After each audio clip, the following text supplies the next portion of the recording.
first, really thank you for the organizer for inviting me here. I'm thrilled and excited to be among this group of scholars, many of whom I really look up to. And as you mentioned, my guess was that you invited me because of this, which is a book I published 2 years ago. And this is my first book, so you know, you publish a first book, you're really intrigued to know what people think about it, so you go every day to these Go Reads, Amazon or whatever, to see if there are any reviews. And one of these times I saw that I actually got a 4.5 rating in one of these websites, which means that like 4 ratings, so 2 people gave me 4, 2 people gave me 5, and there are 2 reviews. So I went to look for the review that gave me 5. And this was this guy, yeah, 5 stars. I want to see what did he write, and he wrote the following: I liked it, boring, but gives good historical background on some topics. 5 stars, so you know. So then I clicked on his name to see what, you know, because, and it seems like that he rates quite a lot of books, always 3 or 5 stars, and I'm the 3rd there, but the 6th there is at least as interesting. This is Mein Kampf, 5 stars, great man, misunderstood, but still great. So now I really didn't know what to do with my own rating. So what I'll try to do in the next half hour is to bore you a little, give you some historical background on some topics, and I hope it will go well. The menu for today, we're going to start with 2 aperitifs, 2 snapshots into the relations between Mendelism and race as they were presented at 1934 and then in 56. So this would be just to warm up. And then we'll talk about Germany and the way that anthropology and later psychiatry integrated Mendelian thoughts into them during the 1910s and 1920s, which will move us to the main dish, which is the National Socialist regime, the sterilization campaign and its relation to Mendelism, ideas of beauty, of Nordic beauty and Jewish non-beauty, and the preoccupation with what was called Herausmendeln, like to Mendel out the Jewish elements. And we'll end with the move to depoliticize Mendel. So that's more or less the plan.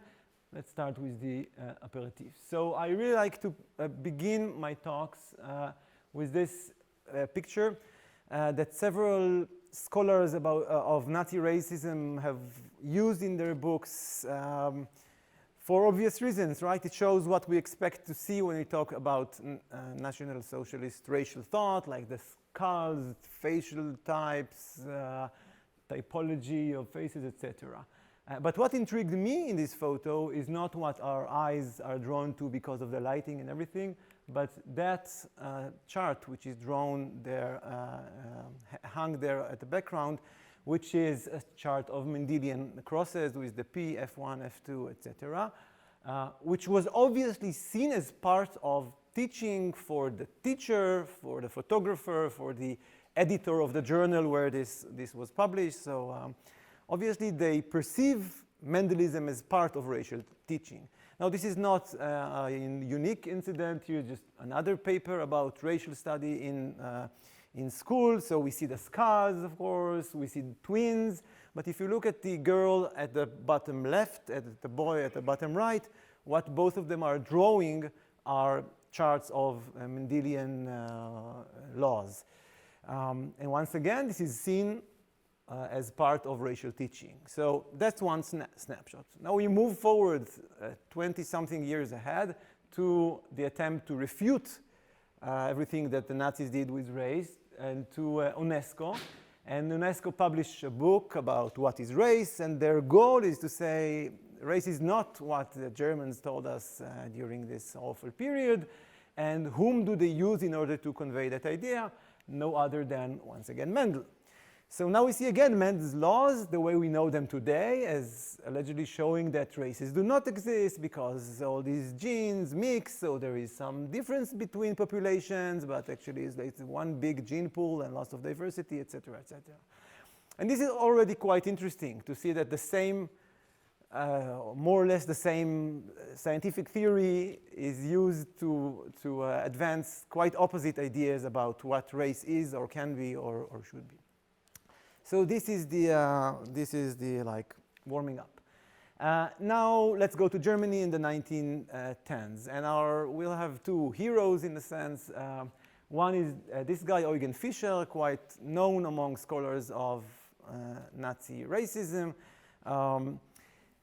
And Fischer was born in 1874, which means that when Mendel's laws were rediscovered, he was 26, and when they started being applied to the human domain, he was in his early 30s, a promising young scholar. And anthropology, or what we would call racial anthropology, so not the ethnology type, but the physical morphology type, had a lot of problems as a field already at the late 19th, early 20th century. It was not really clear what we should do with all these measurements, where does it go, do types exist, etc. And Fischer, as an anthropologist, quite quickly realized that these kind of Mendelian laws can actually help reconstruct anthropology and make it a more sound, use a more sound basis to think about what races really are, and make up this kind of new, what he called anthropobiology. And the way to do that was with Mendel's laws. His first famous attempt was in Rehoboth, in today's Namibia. He went there in 1908. Between 1904 and 1907, the Germans had their little genocide there, but now it was over. So he came to study a population called the Basters, or bastards. They were descendants of Dutch settlers and local so-called Hottentot women, so racial mixture. And that seemed to him like a perfect scenery to study the effect of racial hybridization. Because after all, what did Mendel do if not experiments in plant hybridization? So let's study it on the human domain. And he thought that he did find out in this population that Mendel's laws were indeed valid, not only for pathological traits among humans, but also for normal traits. All right, so like hair color and all kinds of other traits. The whole preoccupation with bastardization is, I think it's quite interesting to see how from Mendel's own experiments, it went on to a new definition of what a hybrid is. And that is that bastardization is basically the state of being heterozygous. Now I'm talking about Mendelism, not Mendel's Mendelism, right? So Mendelism in the early 20th century. And what this meant was that, as one textbook of Hereditary stated clearly in 1916, that in the sense of modern hereditary research, every man is a bastard and every human reproduction is bastardization. And so that was not one notion that had to be somehow integrated into the field of racial anthropology. There were many others which Fischer thought that required us to rethink old notions. For example, there was this notion of racial prepotency. One race is more predominant and influences the descendants more than the other.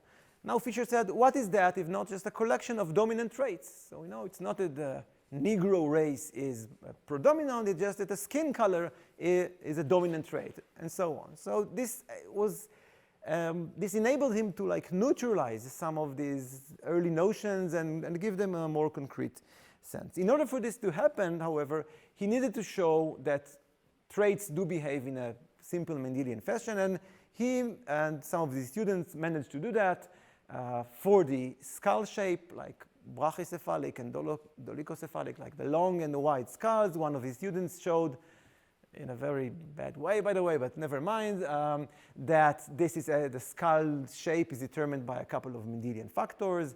Later, and at least as exciting and probably even more exciting, blood types as a classical demonstration of Mendelian laws. So if the blood is inherited in the Mendelian fashion and the skull is as well, what more could you want for racial anthropologists?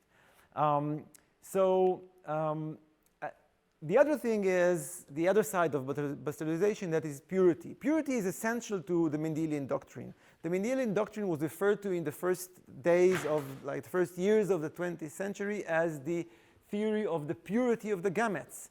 The gametes are pure because they do not mesh into each other, they do not blend, they remain intact, and so they are transferred to the next generations.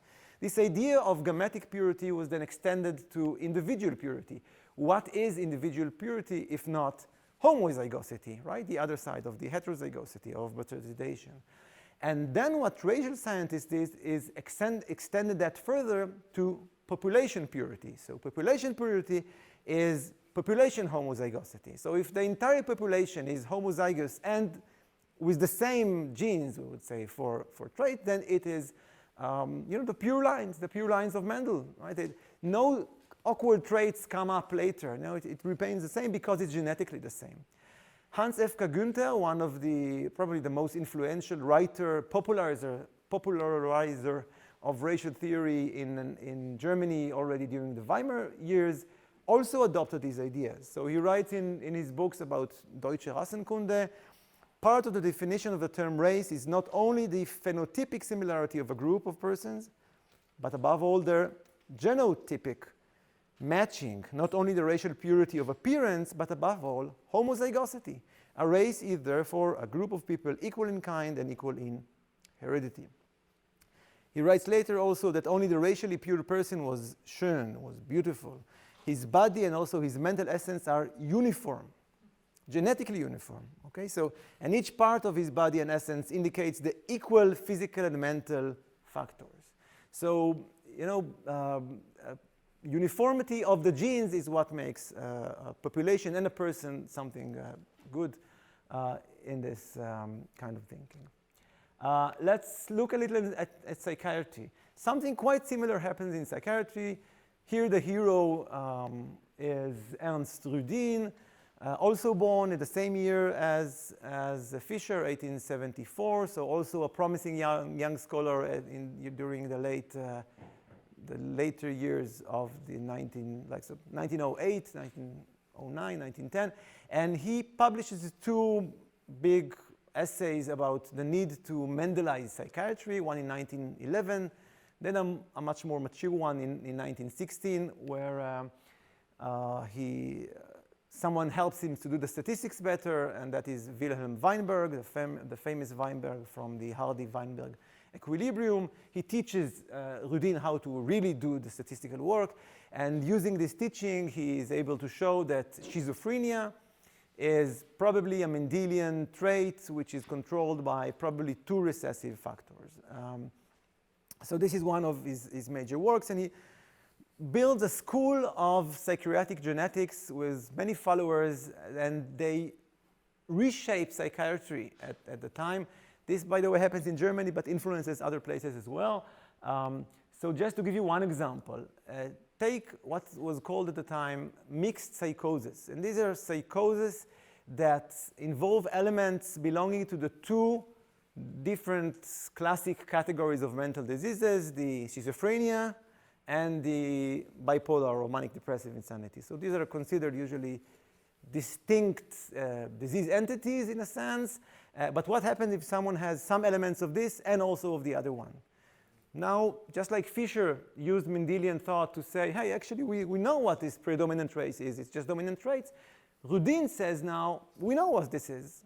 It's just a mixture of the genes of the two diseases. So maybe it's clinically interesting, but essentially it's quite trivial, just a mixture of genes. By the way, when I was preparing this talk, I found this paper from 2007, The Genetic Deconstruction of Psychosis, which talk about recent findings emerging from genetic studies may confirm that we have now, finally we know what the mixed features of schizophrenia and mania are. So basically, more or less the same kind of move, of course, with a much more mature kind of genetics, but the same themes recur.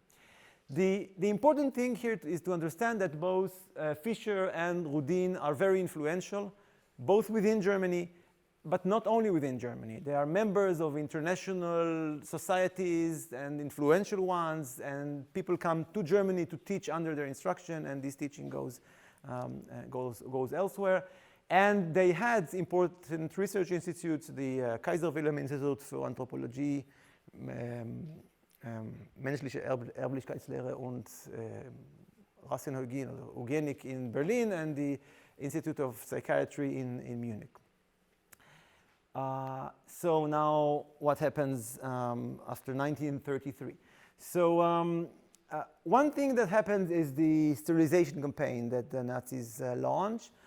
They were not the first to launch such a campaign. In the US it began already in 1907, but they were much more systematic in doing that.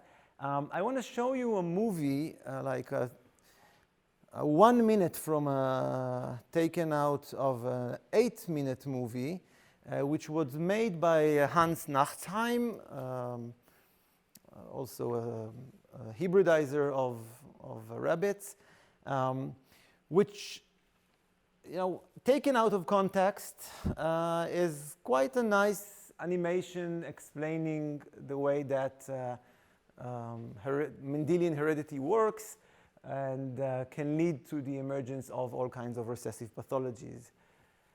But things do have context. So within the context, and the next pictures are not going to be very easy to watch, because the recessive pathology is this kind of, these Schüttler, so they have like their, it's a neural, it's something like Parkinson, like a neural problem that makes their limbs shake and that they cannot control it. I actually didn't put here the really horrible parts, but these are already very uneasy to watch. And when you watch this movie, which basically explains to you Mendelian genetics and what happened when recessive pathologies and how they can re-emerge, but in the context of going to the university and watching this movie in 1938, there is a context, and the context is these poor creatures, for their own sake, it would be better that they wouldn't have been born from the very beginning with this horrible, condition. So it is justified to sterilize the parents that have the recessive pathologies to avoid this thing from happening.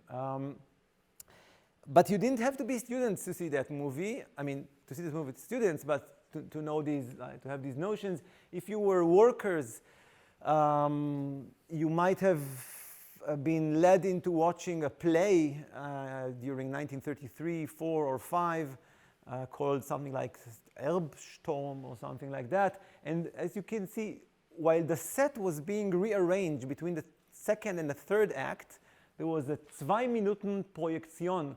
Yes, like on the curtain, they projected this kind of recessive, so that you would, so that you will, it enters into your mind to see how the recessive pathologies can keep on coming up. And it was also part of the play, so it was relevant for the play as well. I looked at a lot of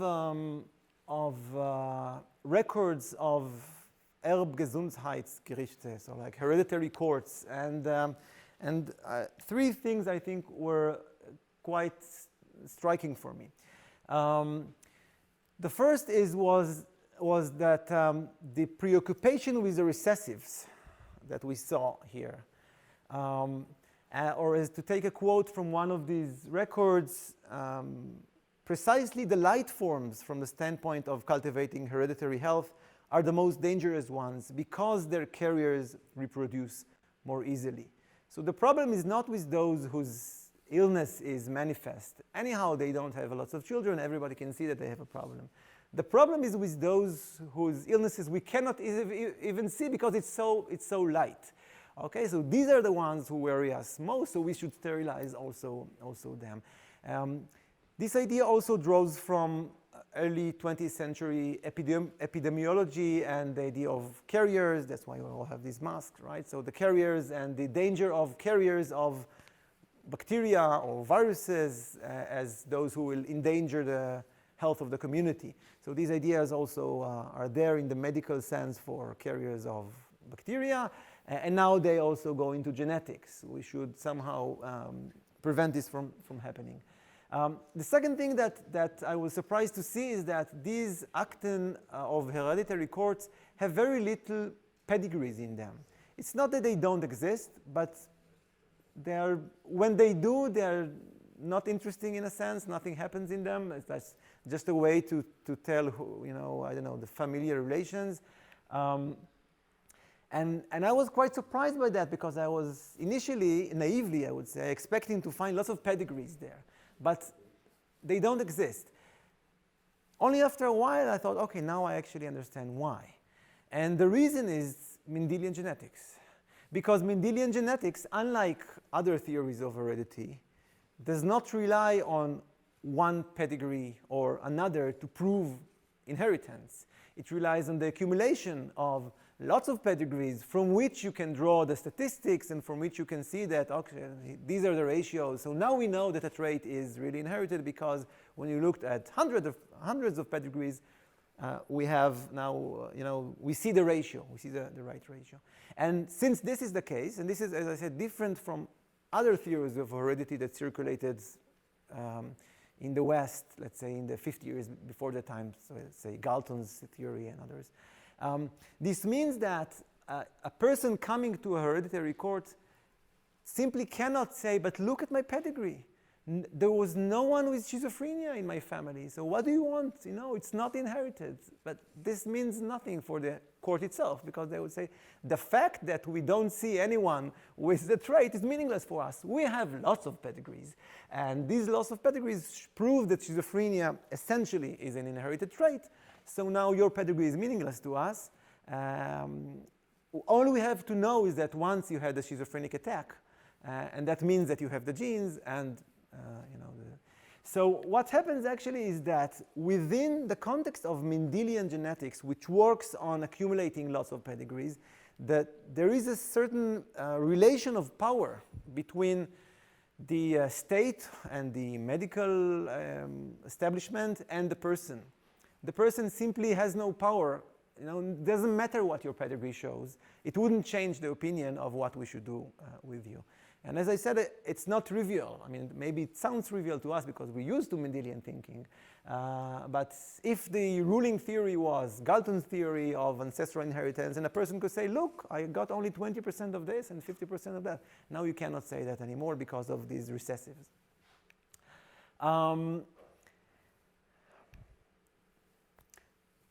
Between two Fritzes, Fritz Lenz was a eugenicist, Fritz Kahn was a quite famous German Jewish doctor, and Kahn said something that Lenz liked to quote, and that is that Jews do not become Germans by writing books on Goethe. And the idea was that the genes cannot change. And often Mendelism was somehow associated with these ideas, right? So this is like the hard heredity. But I think more interesting is to see how Mendelian concept went beyond just the idea of hard heredity and we cannot change people because the genes are there.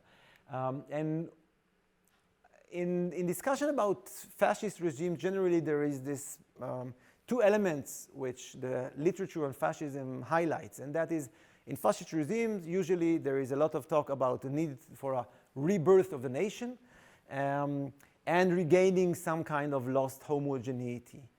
Within the Mendelian context, this homogeneity is actually, as I showed you before, homozygosity. So there is this need to make the population, homozygous again. And if we do that, then the nation would be reborn. And in many senses, if you look at the project of the SS and of the Nazis in general, what they try to do is recollect the Nordic genes which are scattered within the population, hidden, and direct people to marry the right people so that gradually, over generations, and they talk about it, these Nordic genes would recreate the Nordic race, which was there 5,000 years ago, but now it's somewhere scattered in the population. But if we do the right kind of breeding, then we would regain this kind of Nordic element. And the fact that the blue eyes is a signifier of the Nordic genes works well for them, because they can say, and they do say that actually there are much more Nordic genes in the population than one can see, because blue eyes is recessive, and do the Hardy-Weinberg. So you will know that if you see that just 15% of the population have blue eyes, it means that actually 60% of the population have the blue eye genes. So there is what to work with. When it comes to Jews, however, the situation is somewhat different. Generally speaking, the Jewish type was usually considered as dominant. So like in the anti-Semitic literature, if you marry a Jew, your children would look Jewish and stuff like that. But from 1911, due to Radcliffe Salomon, himself Jewish, a student of Bateson in England, he does this study which says that no, actually the Jewish physiognomy is compounded of all kinds of recessive elements. There is this lurking Jewish facial expression. The Germans like this, and they adopt it. By the way, Maurice Fishberg, another Jewish scholar of race, says that all these allegedly Jewish racial features, most Jews don't have them at all. To which this Swiss scholar answers, well, of course you can't see them because they're recessive, So, you can't, it's like a bullet. The Jewish racial features, most Jews don't have them, but they're still Jewish, you just cannot see them because they're recessive. So, there's no way to go. And of course, this idea of recessive Jewishness fits perfectly into all kinds of anti-Semitic stereotypes about the lurking Jew, right? The Jew that we cannot know that they're there because they're already assimilated and we have to expose it somehow. All this becomes an actual action item for the Nazis, that these Jewish elements need to be herausmendeln, and they actually use this term.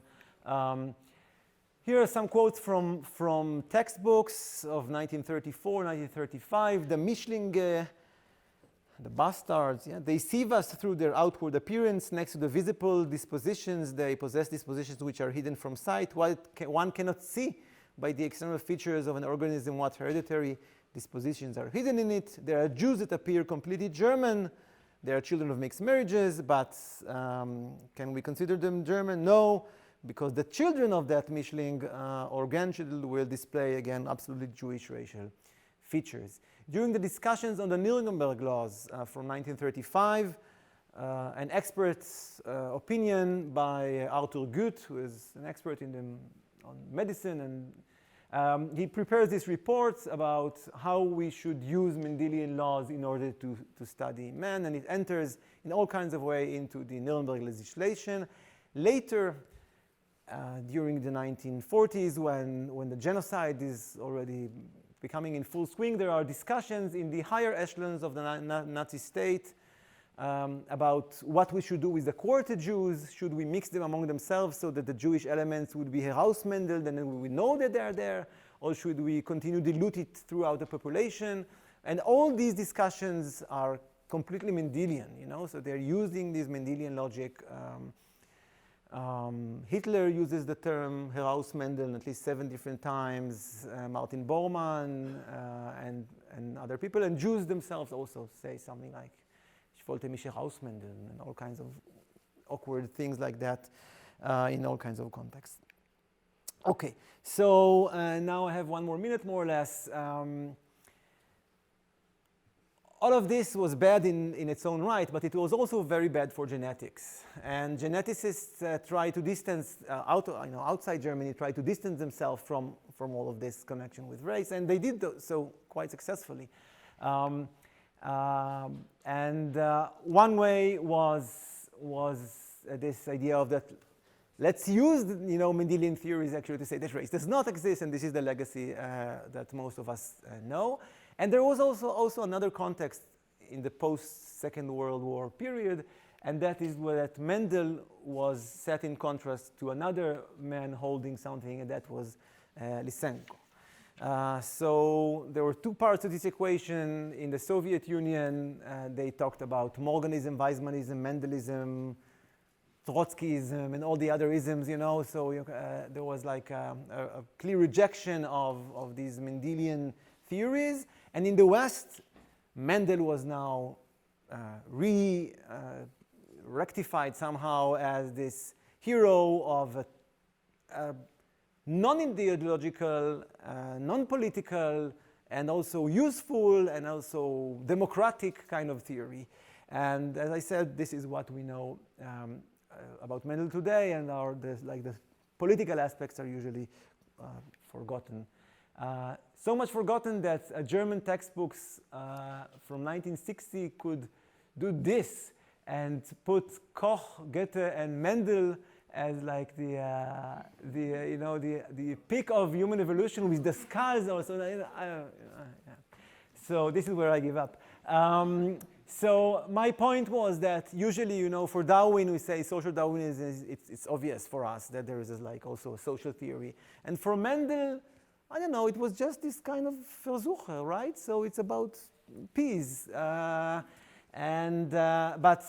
there is a reason we don't see what's there, and that is the post-war developments. So on this happy note, happy birthday, Mendel, and thank you for inviting me.